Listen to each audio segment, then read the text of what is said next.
Unit 1-ൽ നമ്മൾ ഏറ്റവും ആദ്യം പഠിച്ചൊരു കവിതയാണ് പേട്. ഓക്കെ, അപ്പൊ പേട് എന്ന് പറയുന്ന കവിതയുടെ സാരാംശം നമുക്കിന്ന് ഡിസ്കസ് ചെയ്യാം. സാരാംശം എന്താണ്? സാരാംശം എന്ന് പറഞ്ഞാൽ ഒരു ബ്രീഫ് സമ്മറിനെയാണ് നമ്മൾ സാരാംശ് എന്ന് പറയുന്നത്. ഓക്കെ, അപ്പൊ നമുക്കതൊന്ന് ഡിസ്കസ് ചെയ്യാം.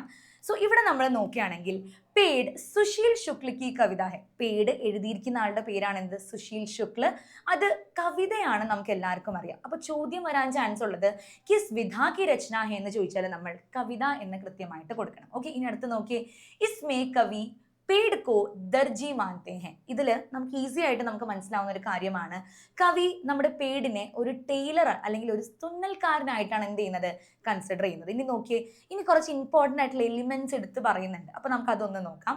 पेड़ प्रकृति में घोंसला, हवा, धूप, मिट्टी, रंग, पानी, जमीन का किनारा, महक और स्वाद आदि को सीलता है. സോ ഇവിടെ മനസ്സിലാക്കേണ്ട കാര്യം, ഒരു പേട് എന്ന് പറയുന്ന ആ ഒരു ഒബ്ജക്റ്റ് നമ്മുടെ നേച്ചറിനെ കുറച്ചും കൂടെ ഭംഗിയാക്കാൻ വേണ്ടി പല നേച്ചറിസ്റ്റിക് ആയിട്ടുള്ള എലിമെന്റ്സിന് എന്ത് ചെയ്യുന്നുണ്ട്? തുന്നി ചേർക്കുന്നുണ്ട്. എന്തിനു വേണ്ടിയാണ്?